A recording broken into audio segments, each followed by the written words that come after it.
Olá, pessoal do oitavo ano do Instituto Ana Nery. Nós vamos falar um pouquinho hoje, gente, continuar, na verdade, falando sobre população, certo? A gente já começou a falar sobre população americana na última aula e hoje nós vamos falar um pouquinho sobre o crescimento dessa população na América, tá certo? Começa aí na página 140. Aqui diz assim, ó, gente. A população mundial teve um rápido crescimento entre os séculos 18 e 19.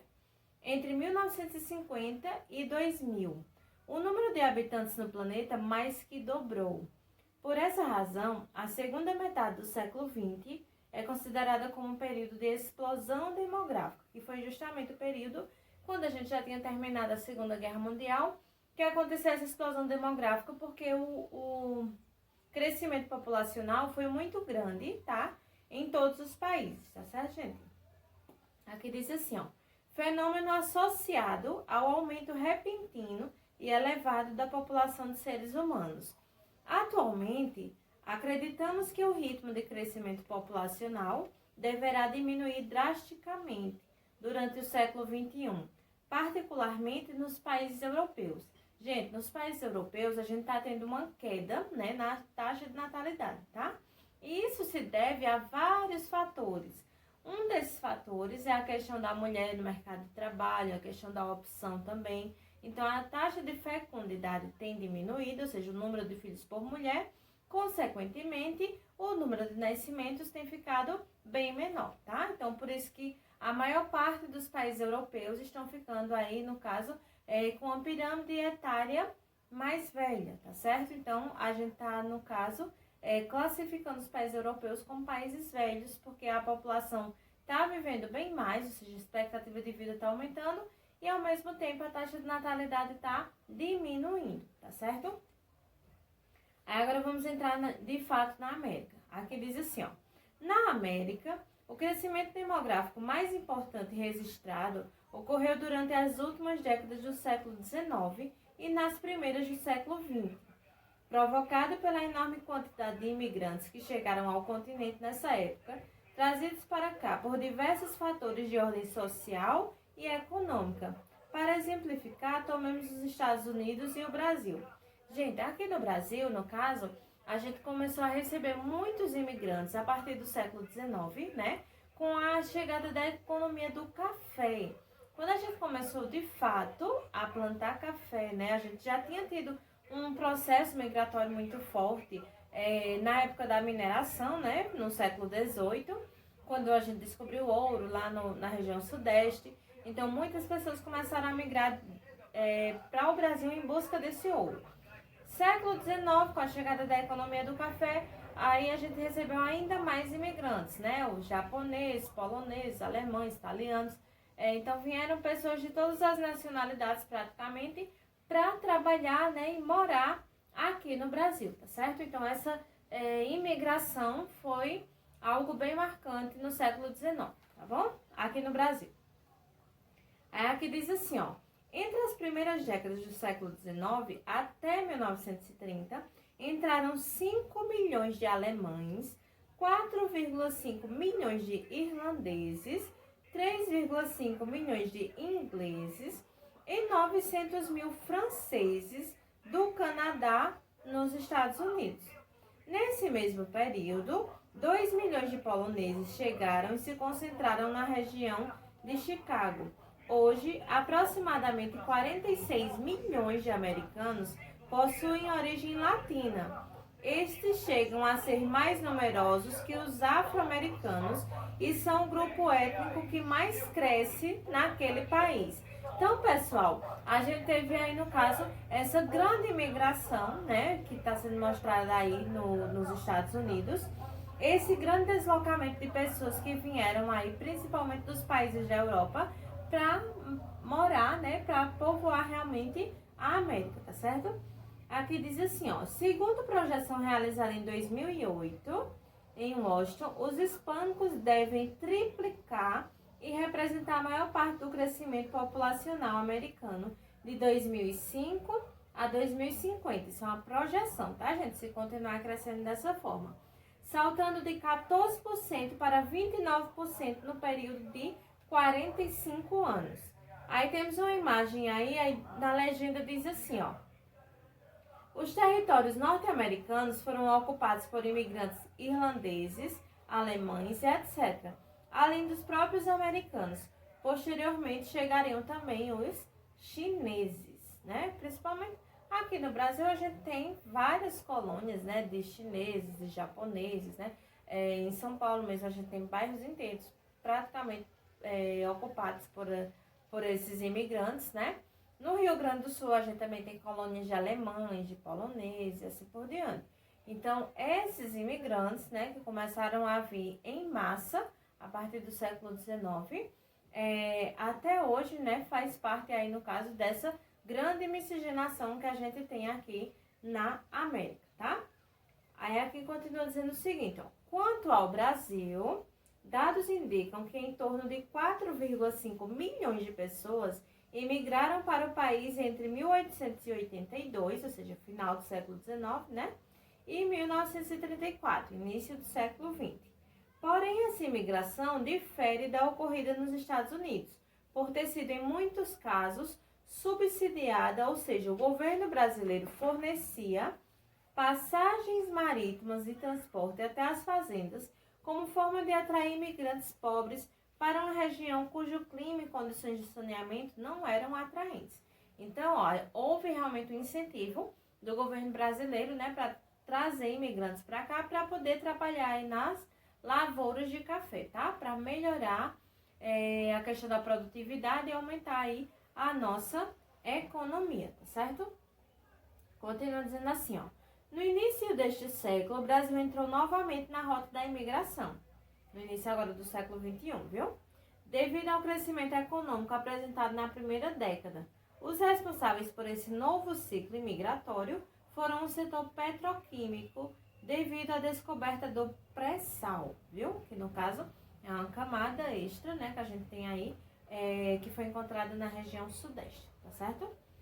Aqui, ó. E a chegada de grandes empresas multinacionais que tornaram o país a bola da vez do cenário econômico internacional do Ocidente.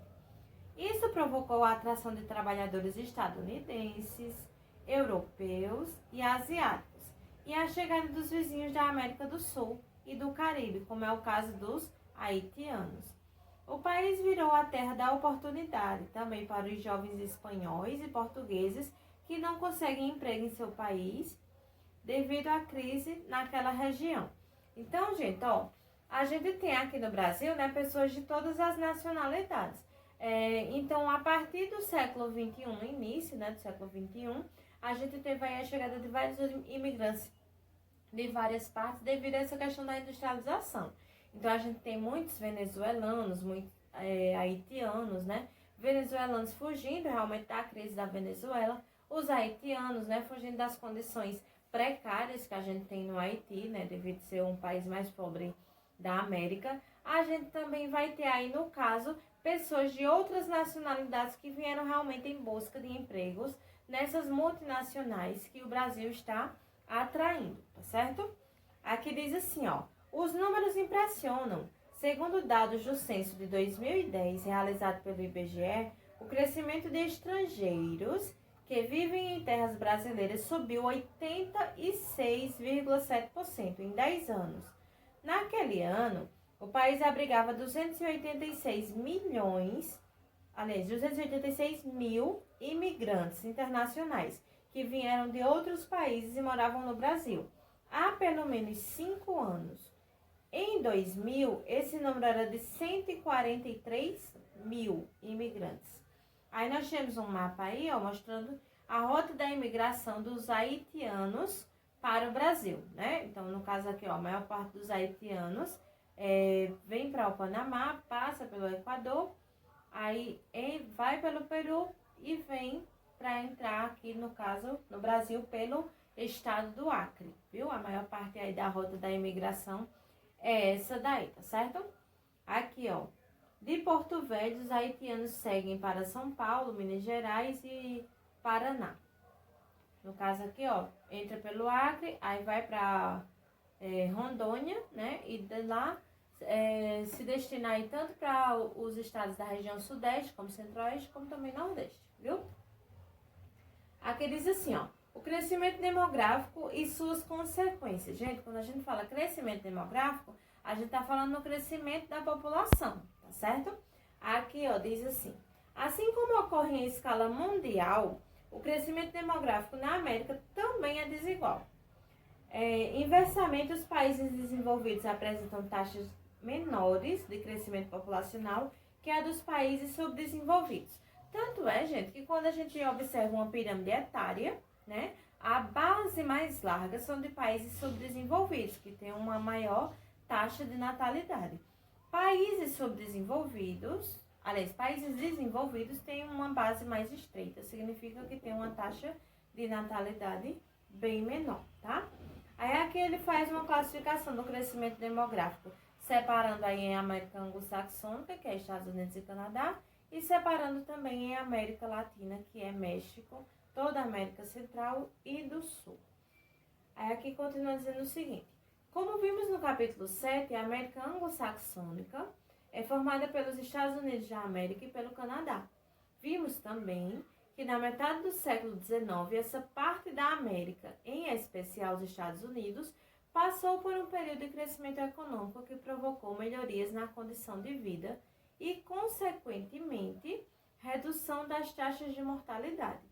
Isso proporcionou um rápido crescimento populacional, aliado à vinda de muitos imigrantes da Europa. Porém, no início do século XX, a entrada da mulher no mercado de trabalho, o alto custo de criação dos filhos nas cidades, a disseminação e uso de métodos contraceptivos e o planejamento familiar diminuíram as taxas de natalidade.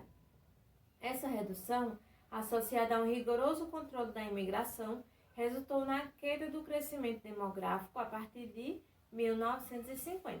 Então, ó, esses fatores, né, que fizeram com que a taxa de natalidade diminuísse, realmente são fatores ligados à diminuição também da taxa de fecundidade, né, que é o número de filhos por mulher. Então, a mulher no mercado de trabalho, a questão mesmo da opção, né, a questão também dos casamentos homoafetivos, os métodos anticonceptivos, tudo isso faz com que a gente tenha uma diminuição na taxa de natalidade. Então, os países desenvolvidos realmente têm diminuído sua taxa de natalidade, têm praticamente invertido aí a questão da pirâmide etária, tá? Bases mais largas nos países subdesenvolvidos, bases mais estreitas nos países desenvolvidos, tá? Que no caso aí da América, a gente só tem 2 países desenvolvidos, que são Estados Unidos e Canadá, que são os 2 países aí da América Anglo-Saxônica. Na América Latina, gente, a situação é praticamente o inverso, tá? Então, a gente vai ter aí base mais larga, uma taxa de natalidade muito maior, né? Uma condição precária realmente de vida. E as expectativas de vida também são bem menores, tá certo? Aqui a América Latina diz assim, ó: diferentemente da América Latina, no período em que o número de habitantes da América Anglo-Saxônica começava a diminuir, iniciou-se uma explosão demográfica, resultante do aumento das taxas de natalidade e da redução de mortalidade, em função das melhorias médicas e sanitárias, tais como campanhas de vacinação, atendimento médico hospitalar, tratamento de água e coleta de lixo e esgoto. Então, ó, justamente o contrário. Enquanto na América Anglo-Saxônica estava diminuindo a taxa de natalidade, devido à melhoria mesmo, devido à melhoria econômica aí dos países, né? Aqui na América Latina, a gente fez justamente o contrário. Estava melhorando as condições de vida, estava aumentando aí o número de crianças, né? O número aí de taxa de natalidade. E também a questão aí do aumento da expectativa de vida com essas melhorias, tá?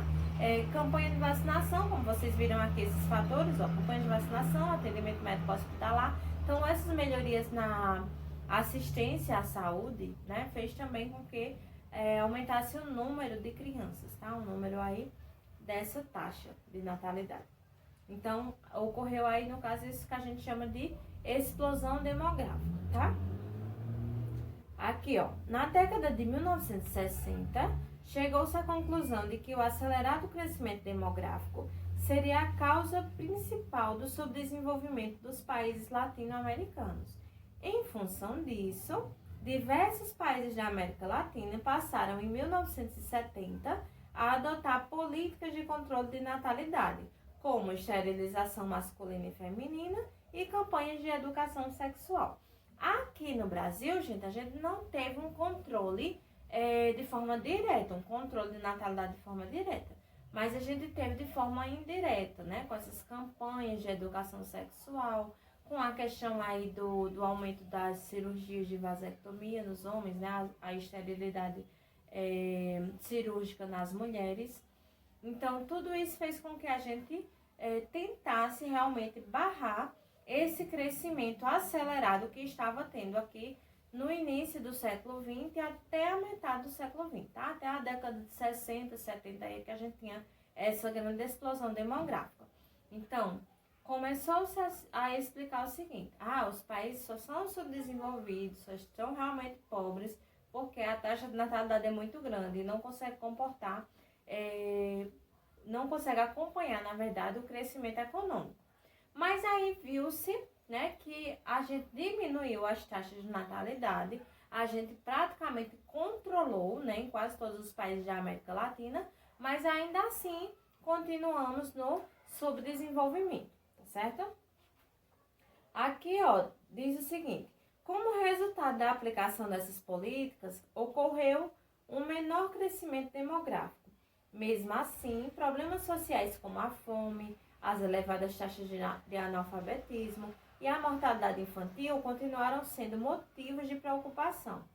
Nos países mais pobres da América, a manutenção desses índices demonstra que o crescimento populacional não é a principal causa do subdesenvolvimento, como se afirmava na década de 60.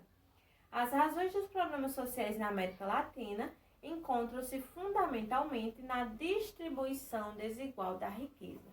Então, aquilo que eles acreditavam ser, né, o motivo do subdesenvolvimento, que era o crescimento populacional, mesmo com o controle de natalidade, né, alguns anos depois, a gente continuou sendo subdesenvolvido. Então, o fato de sermos países subdesenvolvidos está aí na questão da desigualdade social, né? A questão da falta de distribuição igualitária, a questão de falta de oportunidades, a questão também aí de uma pirâmide social muito desigual, né? A gente vai ter aí, no caso, a classe baixa, a classe média baixa, a classe média alta, e muito acima, né, nós temos aí a classe alta, tá? Uma disparidade aí muito grande, tá? Uma diferença muito grande. Aí embaixo nós temos duas imagens na página 143 e na legenda diz assim, ó: os habitantes do continente americano vivem em desiguais condições de vida. Enquanto uma parte da população pode satisfazer suas necessidades básicas de alimentação, moradia, saúde e educação, a maioria não consegue satisfazê-las. Nos últimos anos, essas condições precárias se aprofundaram no interior do continente, frente a constantes crises financeiras que desempregaram grande parcela de trabalhadores. Então, pessoal, esse crescimento demográfico, né, acelerado, fez com que a gente tivesse aquilo que a gente chama de explosão demográfica. Claro que isso não aconteceu somente aqui nos países da América, porque nós estamos, né, dando destaque à América, já que nós estávamos estudando esse continente, tá certo? Então, nós vamos entender um pouco mais sobre esse assunto nas nossas aulas online. Então, bons estudos e até mais!